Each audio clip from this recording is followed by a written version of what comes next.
Darling, if I would have thought when I rounded that corner you were going to sit there and jump out your skin, I would have, well, I would have come around the corner a little bit slower.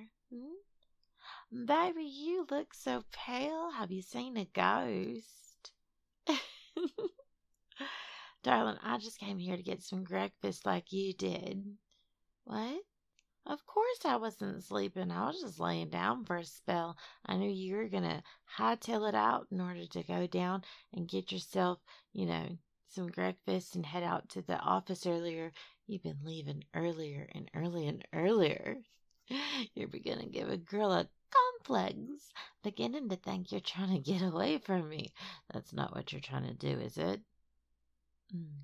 I didn't think so. Now come here.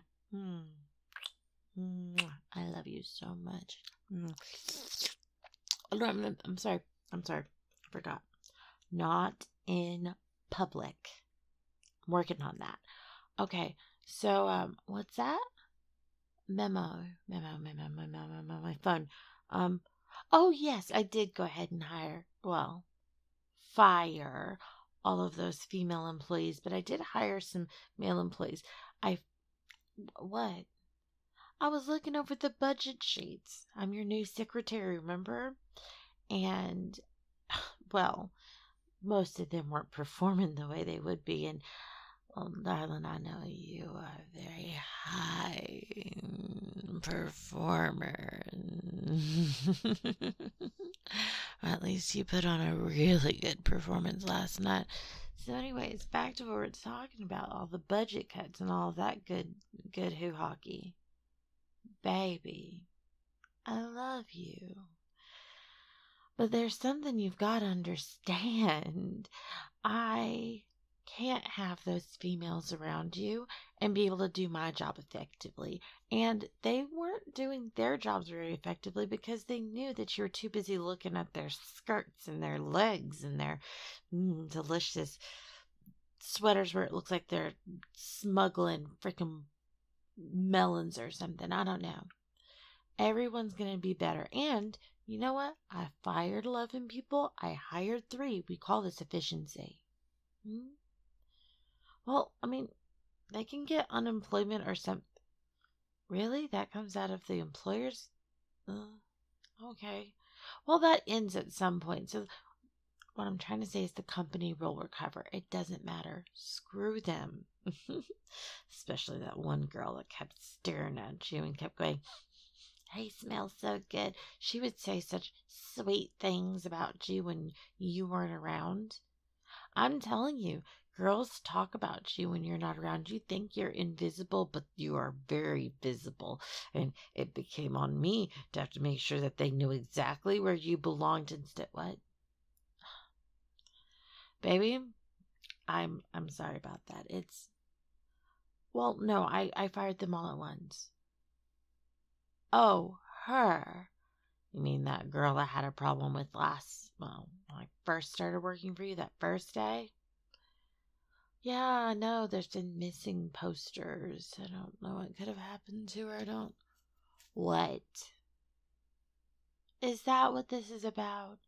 You really think that I invited her out for some dinner and that I would be so silly as to do something to her where it would be so easily traced back? Of course I didn't. I was seen dropping her off at her house and driving off, and, well, dog girls run really, really fast, so I just had to go get back home, come in, tuck you in, make sure to give you some of that NyQuil What?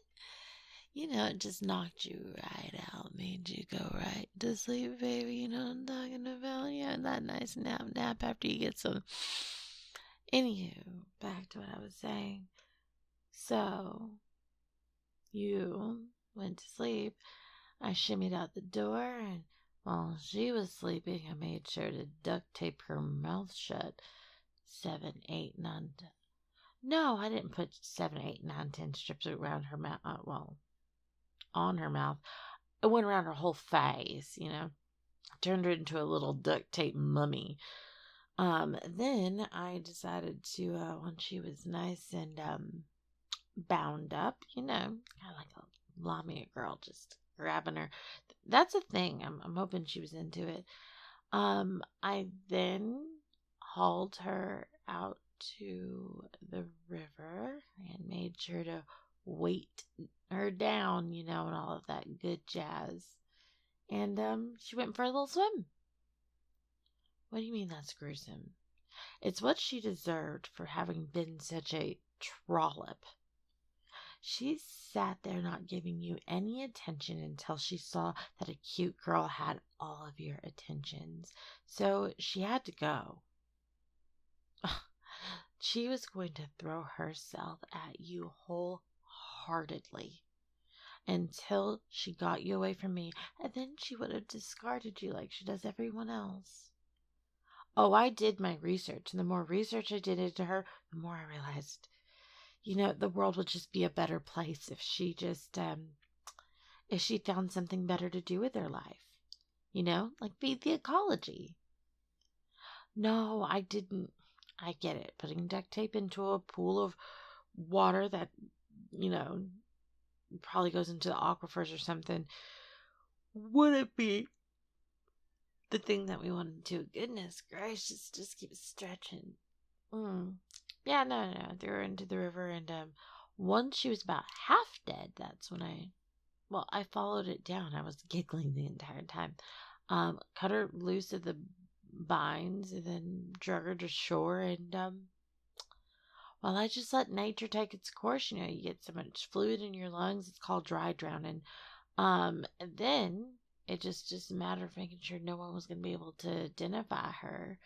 So threw her over my shoulder, headed into the woods, and I found this really cute den of a bunch of wolves and whatnot. Oh, looks like the road construction people are on their way. Anyways, they haven't had the most luck with game on this,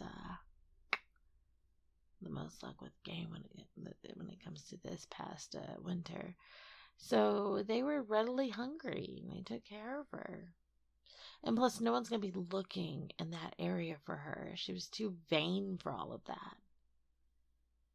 Baby, I need you to listen. You're sitting here freaking out, but what you need to realize is I would do anything for you. Ever since I smelled you on that bus that one day, and I followed you and brought you back, and look how hard I've been working. I've made your life so much easier. Now you don't have to worry about some trollop, some tramp that's down the street that, actually I wouldn't say she's just right down the street, but you won't have to worry about some coworker trying to get one up on you. I will make sure. What? Baby, you don't speak fluent biatch like me, get it? Because, female dog. I do. And as such, I know when girls are trying to pull something over on people, and I can't let you deal with that. I can't let you sit back and be taken advantage of. You would never let someone take advantage of me, right, baby? What? I think you want to change that phrase. I think you want to talk to me with a little bit more respect. Really? You're scared of me. You think that I've gone too far, that I'm a little too wackadoo for you. Really? Well, you know what? If you think you can find someone else who would absolutely ride or die for you, let alone make sure someone else does, be my guest. But let me tell you, you'll be coming running back here faster than I can count to 3. Why? Because nobody does it like I do. I love you with all of my heart and soul, and while other people like to use those freaking just platitudes, phrases saying I would do absolutely anything for you, trust and believe I freaking would. I would say I would burn the whole world down, but I literally just burnt down someone else's for you. So how about you show me a little bit of humility? Why don't you show me a little bit of appreciation for someone who loves you this hard and this much? We are going to be late to work. I think we should put this conversation on us, get to work, get things done, and what? Oh no, my desk is staying. I think I'm going to be very close to you today. I'll take my eye off of you when I know that you're not going to go off and do something stupid.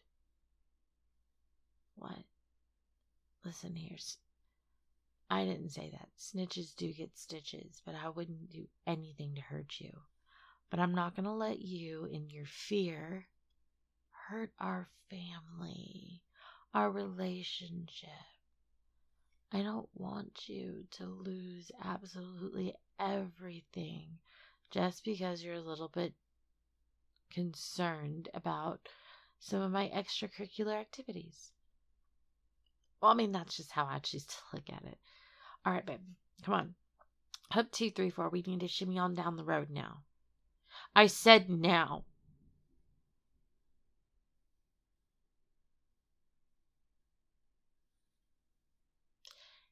Hey guys, this is Zena Alexander here. Hi. So our super sweet dog girl is getting a little aggressive. Inspiration. I am a highly jealous girlfriend and I become very erratic. No, I have never ended someone before. Under those circumstances, I've never someone who Jesus, that went dark. Not as dark as some of my other stuff though. That's never happened, but I have had, fights. I've talked about this before about how I've gotten into fights with girls who just breathed in a direction. And a lot of times people are like, "Oh, you wouldn't have to worry about that with me. I don't go around people." I mean, do you not go shopping? Do you not get groceries? They didn't have to talk to you. They just had to walk by you for me to like lose my mind at one point in my life. Again, not something I'm proud of, but yeah, I remember one time waking up and faking being asleep and then waiting for my boyfriend to leave and then catching up with him to see who is he talking to and whatnot. And then, yeah, like these behaviors you develop because you're so scared you're going to be abandoned. So I thought that that'd be a nice twist. We haven't had a situation where the in any of my stories where yandere is looking at potentially getting caught for something that they've done. So I thought that that could be a unique, to my channel at least, plot point to explore. Anyways, guys, I want to say a heartfelt congratulations to Lacey Audio. She's a part of the Spice Rack, which is me, Dream Audio VA, Clover Says Hi, Starlit Audios, and Method Switch. And Lacey's getting close to 20,000 subscribers if she has not already hit it. So make sure you guys go hit the comment section of Lacey's videos and say Zena sent you. It'd be interesting to see how many people she's like, "What did you do, Zena?" See how many people from this outro decide to go do that. But also, I want to say, if you guys are not subscribed to my channel, make sure you hit that like and subscribe. Why? Because sometimes YouTube unsubscribes you from channels. I know, it's bizarre. Anyways, I love you guys. I'll see you in the next video. Bye!